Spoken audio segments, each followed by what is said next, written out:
What's going on, Nerd Nation? This is Sleevecard signing in. And if there's anything that Sun and Moon and Generation 7 have taught us, that's that pretty much any team these days can run one of the four Tapus and get away with it and have a valuable member of the team. But is it possible for a team to run two Tapus?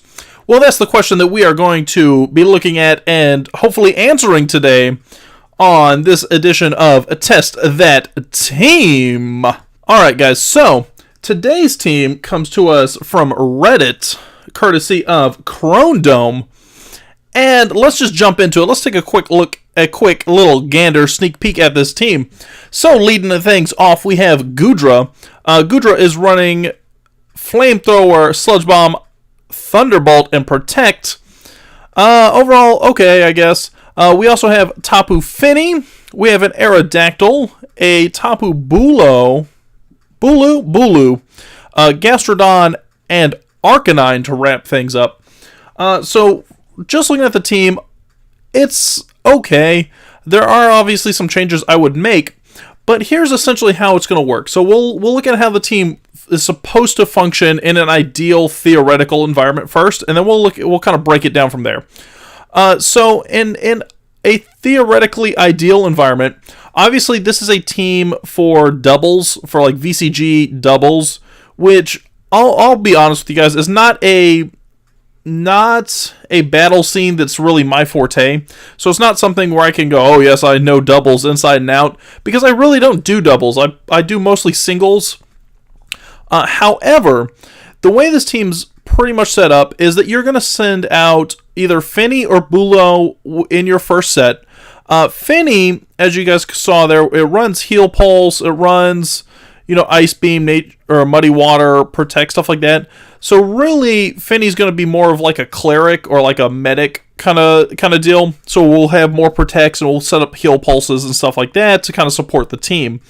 Bulu actually operates kind of in the opposite. So Bulu is going to be like a traditional kind of seed sub protect stall set.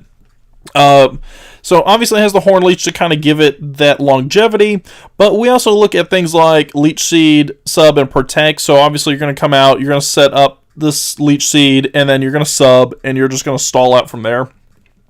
And pretty much everything else revolves around those two mons. So Bulu is probably your primary Tapu that you're going to end up using, but Fini is around, so Fini does make an interesting option, especially when you send it out partnered with like Goodra. So a good play that I've noticed is kind of, if you send it out with Goodra to start, it gives you like a decent, like really solid tanky kind of front line to get things off, and it gives you a decent amount of coverage against pretty much everything you're going to encounter. Not great coverage, but at least decent neutral, hopefully super coverage against those things. Or you send it out with Bulu, and they kind of play off each other. Now, the key thing to kind of look at is that, obviously, if you send these two out, so if you send out Fini and you send out Bulu, Tapu Bulu is going to get Grassy Surge up, and it's going to get the grassy terrain up because it's a lot slower than Fini. So Bulu is, anytime you're going to go that route, you're going to see the grassy terrain. You're definitely not going to be seeing like the whole Misty Surge kick in. But it is kind of what it is. And then everything else kind of plays off of that. So you have Goodra, obviously, which is going to handle most of your threats and most of your counters. So it has like a wide variety of coverage moves. Aerodactyl is kind of useful as just like a nice setter / support option. So you have the Tailwind there.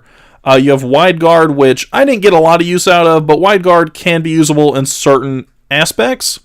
And then you have Skydrop, which I actually found pretty usable, because Skydrop, you're tying up another Pokemon for a whole turn, because essentially what you do is you're taking them in the air, almost like if you're using Fly on that first turn, so they miss their attack, which can be really useful, especially if you have something that's going to be kind of a pain in the ass to one of the Tapus. So if let's say we're starting and I have Tapu Bulu coming out, well, it's nice to have that Aerodactyl come out, hit the Skydrop, and get it up, so that get that Pokemon up in the air, so that way Bulu can take that time to go for the Leech Seed, go for the sub, whatever it needs to do to really kind of settle things in. And then you have Arcanine and Gastrodon, which kind of just round out the team. So Gastrodon's really useful because Gastrodon in general is really useful, especially I've learned in doubles. So Gastrodon's really useful, especially in doubles. And then Arcanine is useful in a sense, and pretty much that sense is it's there to counter Celesteela, because I've noticed, I think every battle, as you see him play out on the screen, I think just about every battle we saw a Celesteela. So Arcanine is pretty much your Celesteela counter, running that Flare Blitz, and then also just kind of does a little bit of I'll say like support in the form of Helping Hand and Snarl, and then protects there just to give it some longevity. Now, the things I really like, because we'll jump into that. So, things I really liked about this team, number one is that it was really bulky, and the fact that it was so bulky, it was able to soak up a ton of hits. So, things were normally, let's say we would take that super effective hit and get one-shotted. That happened, yes, upon occasion, but overall, it made a very nice defensive core, especially like Gastrodon took hits that, frankly, Gastrodon should not have taken. Now, I think the IV-EV set for it, where you're fully invested in defense and fully invested in HP, that really helped, but it was really bulky, and it really had more longevity, I think, in a lot of the battles than I thought the team would have. So Bulo, Gastrodon, even Arcanine sometimes had more, let's say, more bulk than I suspected from an Arcanine. But again, that's also fully invested in HP. That has some investment in special defense and some investment in regular defense. So those kind of things help as well. So that was one thing that I really enjoyed, was the bulk. Another thing that I really liked about the team was Gastrodon. Like I just said, Gastrodon has amazing bulk, but Gastrodon also did something that for this team that it really needs. And what that is it covers a lot of kind of flaws for this team. So, where you have some Pokemon where they're not as bulky, like Aerodactyl was not so great as far as bulk, Gastrodon really covers that with the exceptional bulk. Also, the moveset, like we're using Earthquake, using Scald, that covers a wide variety of threats for the team.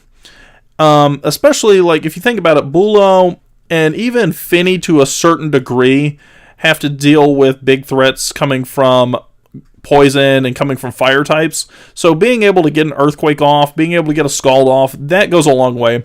The Recover was nice too, because I used Recover a lot, which helped stall out a lot. And then Toxic, and I think that Toxic was really like an underappreciated bit of this moveset, because getting that poison off, oh man, you have no idea. That saved me so many battles. So just in that sense, Gastrodon was a huge positive for me on the team. Scald, I got a lot of Scald burns. I got a lot of Toxic inflicted, those kind of things. So it helped out just by inflicting that status, helping with a lot of the coverage and stuff along those lines. And on that same note, one of the big things I liked is that using Gastrodon and using Bulo in particular, you can get a lot of pressure on a team, on an opposing team, like instantly starting off the match. And you can do that pretty much by just going Bulo first, Gastrodon's out, and then you start dropping Scalds, you start dropping Toxics from Gastrodon to get that status off, and then also start Leech Seeding from Bulo, and you also have the Grassy Terrain up, so you're constantly like regenerating health, all that kind of stuff. So you can really pressure some threatening mons out just by getting them poisoned, getting them burned, or getting them Leech Seeded as well. There were several times where I came across like a Tapu Koko, where technically our team probably couldn't have handled it as well as we did, but just by getting like the Scald Burn or the Toxic on it and then seeding it, we were able to force a switch, which gave us more favorable matchups down the line. And the last thing that I really liked, and this was one that really surprised me, was on Arcanine, Snarl. So Snarl's kind of like, it feels like it's a throwaway move, because like I said, I'm used to singles, and in singles, you don't see Snarl. Like, you're not playing OU and someone's just, snarling.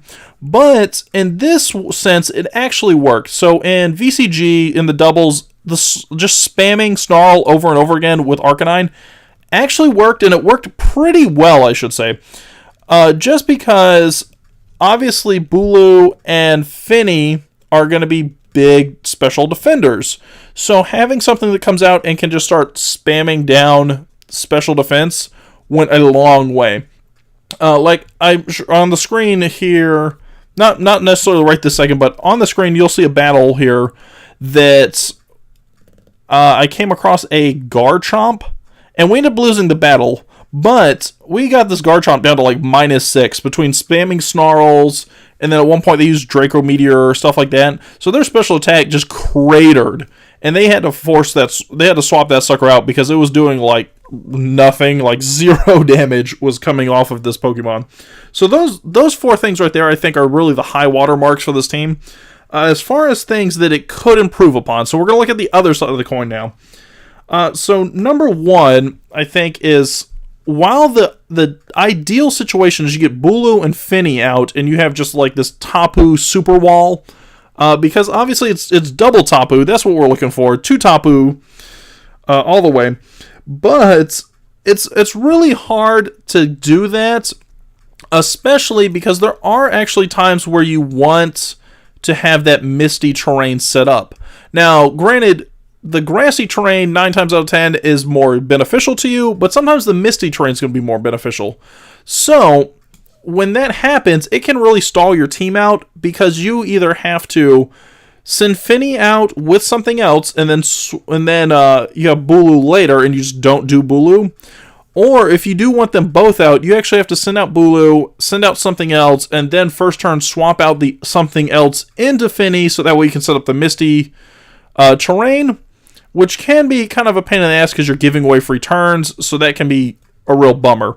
So I would say that out of all the Tapus, the 4 Tapus, I like the 2 that they went with, but I feel like it's hard to have synergy to actually play both of them, because their abilities are so, let's say, like, I don't say that they rub against each other, but their abilities negate each other, so you can't have one and the other. If it was something where it was like, hey, one sets up, I don't know, Sunny Day, like if one had Drought and one had Grassy Surge, that would be all well and good, because then you can set them both up, but in this case, you can't set up both the terrains. So that can be a little bit of a downside. The next thing I've noticed that's a real pain in the butt here is this team gets walled incessantly. As you guys can probably see through all the battles that are playing through here, we see Celesteela over and over and over again, and usually what'll happen is I have to go into Arcanine, and Arcanine has to come out with a Flare Blitz, which does not take out Celesteela, but probably does like 75-80% damage, so it does a quality bit of damage, but unfortunately not enough to actually take it down. And then Celesteela usually has something in the wings, or its partner has something in the wings to cover Arcanine, because Arcanine is such a large Celesteela counter in like the whole tier. So we get walled out like crazy, because once our Arcanine's done, there really is not a big offensive presence on this team, and it lacks offensive firepower overall. I mean, Arcanine, if you look at it, Arcanine really has 2 attacking moves, and Snarl really is not that big of an attacking move. You're just using it so you get the secondary effect, so it's really Flare Blitz. But once Arcanine's done, you don't have the Flare Blitz anymore. Gastrodon does okay as far as damage. Gastrodon is not as big of an attacker as Arcanine is, but Gastrodon does okay because it's bulky enough to survive and be able to do like 3 and 4 and 5 hit KOs, because you know you can take that damage back. The rest of them really are not built to attack. Like Aerodactyl, Skydrop's cool, but then the rest of the moveset is not built for attacking. Tapu Bulu has Horn Leech, so it could technically attack. And frankly, in like singles, Tapu Bulu is known more for being a physical attacker than it is with being like a sub-seater. But that's not the direction this team's going in, so that's kind of out as an attacker. Finny is not an attacker. Finny has attacking moves. Finny is not an attacker. And that pretty much leaves us with Goodra. Now, Goodra is okay, but Goodra does not dish out enough consistent damage to where I would qualify it as like a straight-out attacker. He does okay, It has decent coverage, but it's not one-shotting anything. It's just not, it does not have that much prowess. And part of that's because of the way that like the EVs are spread. If it was swapped up where instead of being so bulky, they went in for special attack, it could be a different story, but as it currently stands, it's not. So those are kind of the things where I think it really lacks. Now, what I would change, so if I were going to change this team around, the two main things I would change are going to be focused on building offensive firepower and building that offensive presence, because you can only defensively stall for so long until you need to attack to actually win a match. If you can't attack, you can't win the match. It's as simple as that. You can toxic stall to your heart's content, but toxic stalling usually is not something that's going to 6-0 you anything, or 4-0 in the case of doubles. So what I would typically say is, like, Aerodactyl, I would like to swap out probably Wide Guard, because out of all the matches I played, I had zero use of Wide Guard. Nobody used any move that I could use Wide Guard on, nothing like that. So I would probably take out Wide Guard, and I would love to give it like Rock Slide, or something along those lines where I'm taking advantage of its other stab typing, so as opposed to just the flying, or else taking advantage of the rock. That would be my personal choice, because Sky Drop is extremely useful, and I got a lot of use out of it, but I need some more. The other thing I would probably do is, honestly, I would drop Protect on Goodra. Like, let's get rid of Protect, let's give it Ice Beam, so it's running Flamethrower, Sludge Bomb, Thunderbolt, Ice Beam, runs all four of those, and then drop Poisonium Z, because I didn't use the Z move probably ever. I mean, I used it once or twice, but, like, not too much. But drop that, just go straight Assault Vest. If we just go Assault Vest Goodra, it's going to give you the bulk that you want, especially on the special defensive side. It'll give you more bulk, then you can afford to have that extra coverage, and you can kind of go from there. So that's my opinion on the team. Now let's jump into the grades. So this one here did okay. Okay / not okay, depending on how you look at it. So for complexity, I'm giving it a 4. In some senses it's complex, but in other senses it's really not complex. Like, each moveset's extremely straightforward, but they don't really require a lot of thinking, so to speak. It's just kind of you plug and play. Like, you send it out there, you know what moves to click on, and you go from there. There's no real, like, mind games or strategic setup, stuff like that. As far as enjoyment, I did give this one a 5 out of 10. I enjoyed portions of it. Here's my thing. I enjoyed portions. I didn't enjoy chapters. So imagine if you're reading a book and it goes, I enjoyed the first chapter, I enjoyed this, I enjoyed that, but I didn't enjoy the whole book. That's kind of where I'm at on this team. I enjoyed using certain mons, like I enjoyed Gastrodon. I enjoyed Bulu, just kind of playing around with it. I enjoyed that. Didn't enjoy the whole team. Synergy, it's getting a 2. This thing is so disjointed. Like, there's so much it needs. Just starting with the changes I suggested, it probably needs overhauls on other areas. Like, I would even suggest, if you want to stick with the 2 Tapus, that's fine. Stick with Finny and Bulu, that's your deal. But there's got to be some changes to give it just more, like, offensive oomph, or give it more pivoting, like, whether we're swapping in, we're putting volt switches, or we're putting in U-turns, or something like that. Something just to give it a little bit more playability. As far as versatility, I'm giving it a 3 out of 10. And that's because once you lose your Tapu, now you can come back and still win, don't get me wrong, but once you really lose your Tapu, like once I lost Bulu half the time, I lost complete momentum, and the team just kind of petered out from there, and it was just a matter of like them getting rolled up one at a time. And win probability, I'm actually, and this is a first for me, I'm actually giving this a 1. This is the first test that team where I've dished out a 1. And I don't mean that as a slight to you, Crohndome, if you're watching it, but the 1 is because I got rocked. Every freaking battle. There were a couple where I pulled out the win, that's fine, but just this team, I feel like this team, and I don't want to pat myself on the back on this, but I feel like when I was battling, I was competitive in certain matches in spite of this team. Like, the team didn't do me any favors, but I was competitive because I bust my ass to maintain competitive, playing. So overall, that gives the team a 15 out of 50. But with that being said, guys, I am going to go ahead and leave the link down in the description as well, so you can see the team and all of its reasonings from the author itself. So I'll leave the link down to the Reddit page in the description. And while you're down there in the description, please don't forget to like, comment, and subscribe, because as you know, it is always greatly appreciated. But with that being said, guys, this is Sleevecard signing out. Have yourselves a beautiful day, and I will see you later.